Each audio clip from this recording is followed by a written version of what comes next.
What's up, everybody, and welcome to another episode of The Other Side of the Firewall, where we talk about the latest and greatest cybersecurity news, as well as we highlight those movers and shakers and glass ceiling breakers, those people of color who've made it to the other side of the proverbial firewall. My name is Ryan Williams, and as always, I'm joined by Shannon Times What's up? What's up? and LeVon Maynard. What up? On the remote. He's out of the mansion, ladies and gentlemen. That's right. No mansion today. He's out here touring the countryside. So we got an action-packed week.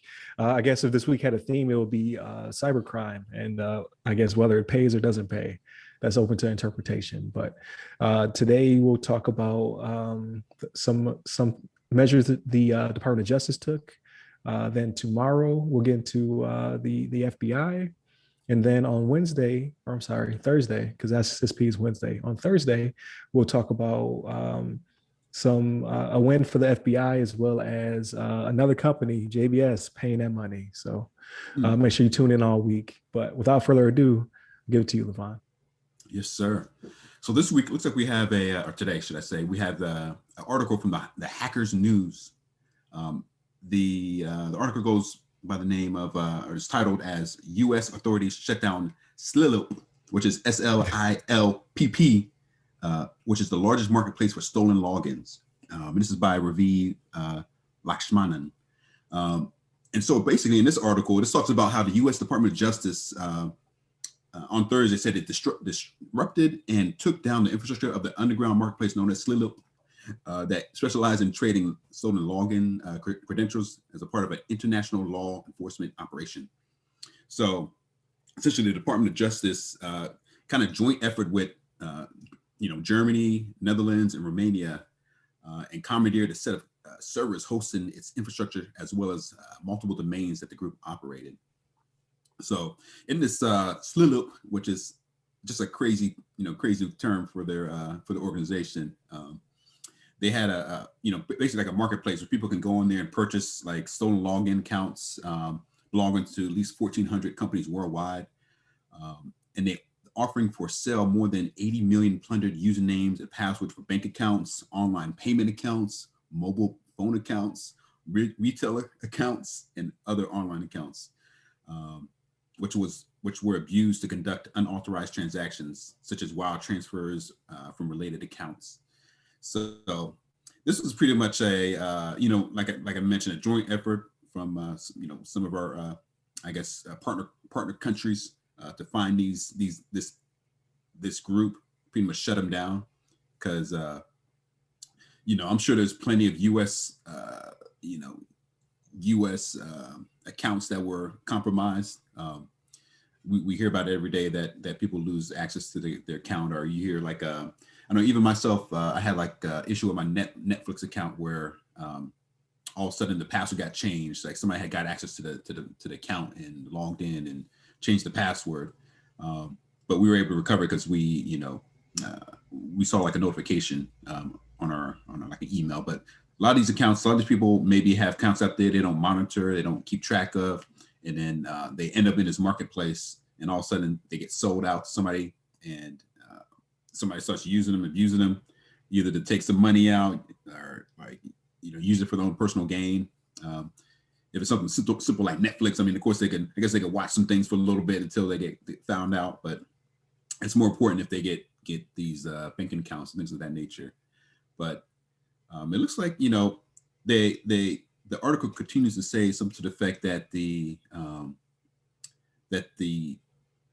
pilfered login credentials sold over Slilpp have been used to siphon no less than 200 million in the U.S. So that's a nice little chunk of change to be siphoning from our economy, I would suppose to say. It seemed like they were pretty organized. They even had some screenshots of some of the interface they use in their marketplace. So these guys were pretty organized. They're pretty experienced with stealing these accounts and providing them to other users. But what do you guys think about this? You have some thoughts? Yeah. So it's definitely a good thing, but we're seeing how aggressive the Department of Justice is starting to get. So I want to say 2 weeks ago, maybe 2 or so weeks ago, we were talking about the FBI just logging into other people's servers Right. and removing the web shells and what have you. We're kind of like, I don't know about that. But I can't agree with this though. I mean, this is literally striking the ransomers. Like, I don't know about you touching my private servers, but I think you taking these down, these websites down, and just basically making it harder for people to sell on the marketplace, other people's accounts, because they're not selling them for much, but people are making a lot of money off of them. So I saw some accounts going for like $12. You get a username and password for $12, but then how much money are you going to get out of that? Could be, a couple hundred here, a couple thousand there. So it's definitely great. And then it's also good to see the joint partnership. So it seems as though the world is getting sick of this.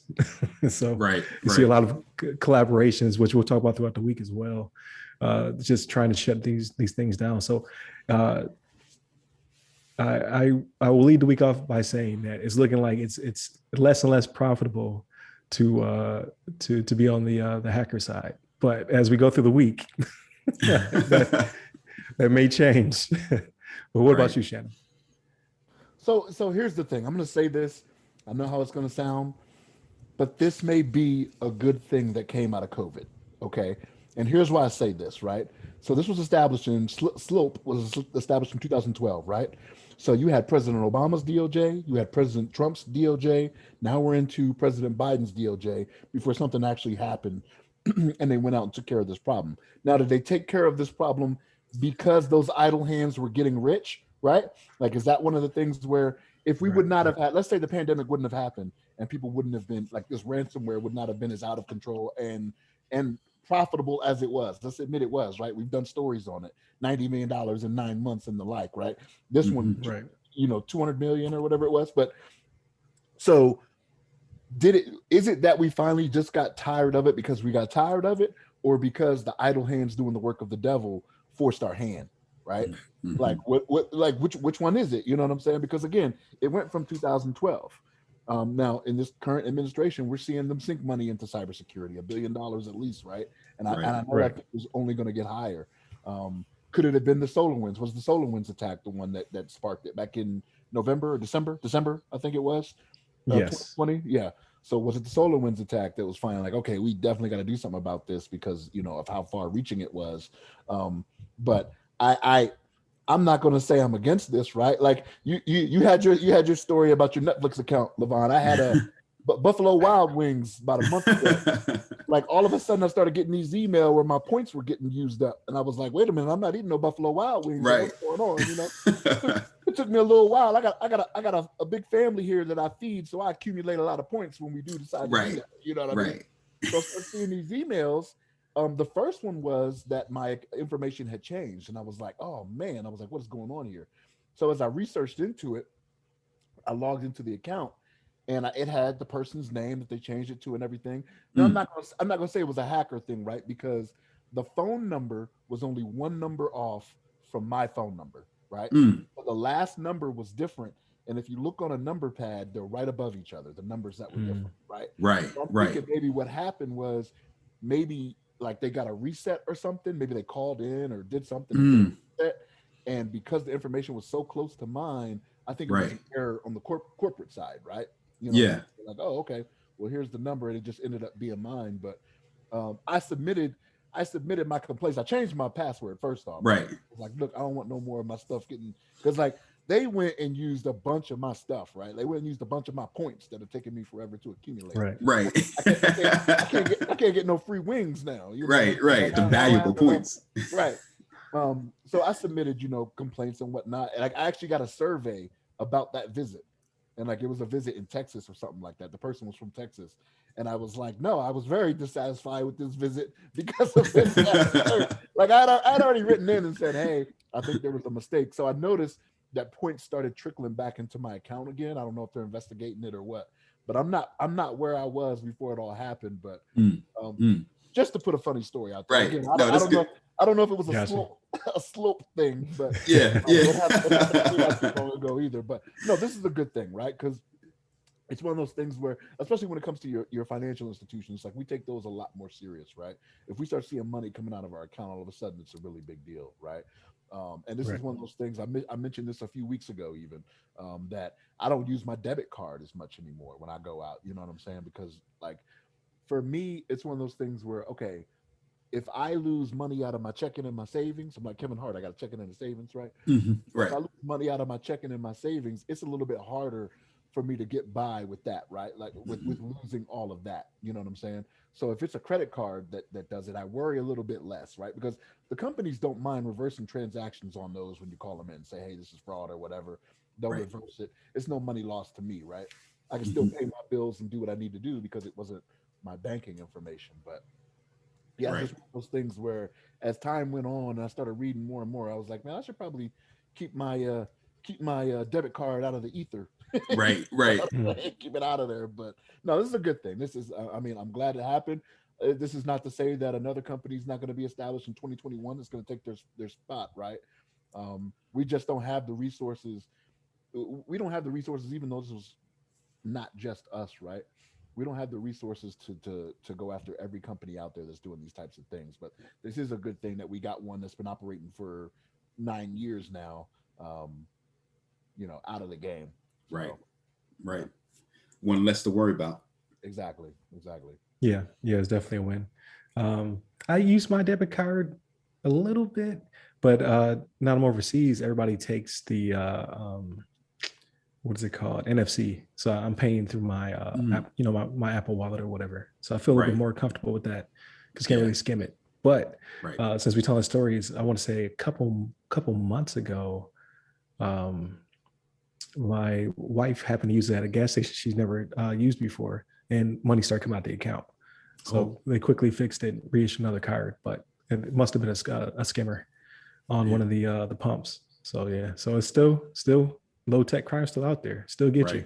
Right. Right. But luckily she was eagle eye enough to be like, wait a minute, I had to make that transaction, and that doesn't make sense. And I was able to hurry up and call the bank, and then they started to reverse things and cancel things and all that good stuff. Mhm. So Yeah. got to be careful. Right.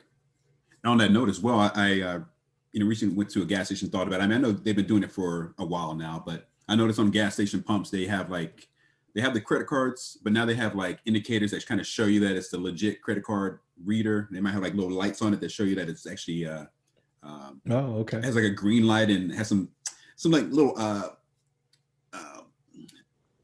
some Is that the one with the reader where you just put the card up to it? Like if you have a card, you could just put up to it. Like no, you I actually started seeing. Okay.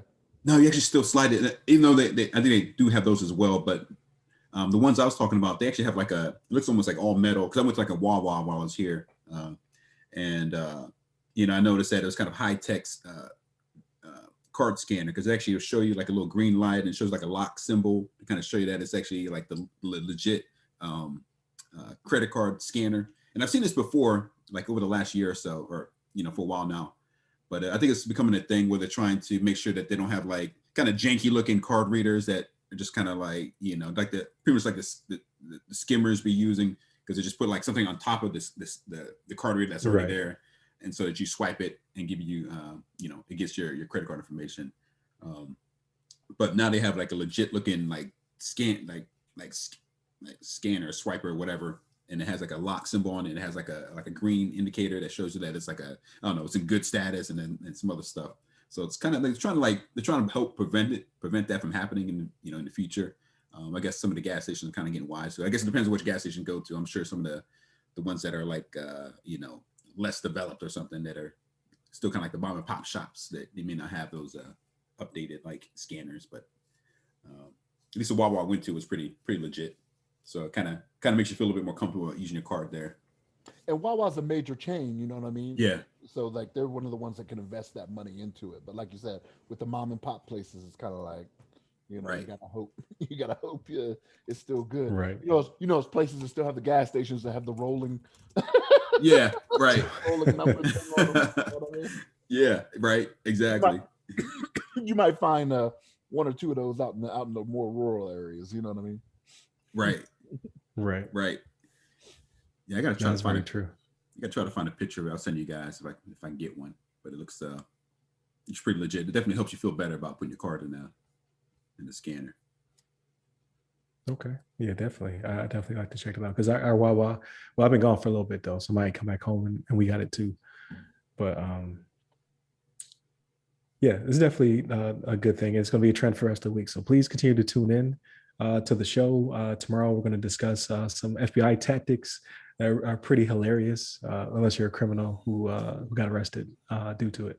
And then later on in the week, we're going to talk about the pipeline and JBS and just people paying ransoms, and then some are recovered and some are not. So we'll get into that. But stay tuned. Hit us up on the website, www.theothersideofthefirewall.com, where you get to our social media. Like I said, like, share, subscribe, and then you can hit me up personally at RyRy Security Guy. That's RYRY Security Guy on Clubhouse, LinkedIn, Twitter, and TikTok. And you, LeVon? Or you can hit me up on the Twitters at LeVon Maynard. There it is. Stay safe, stay secure. Take care.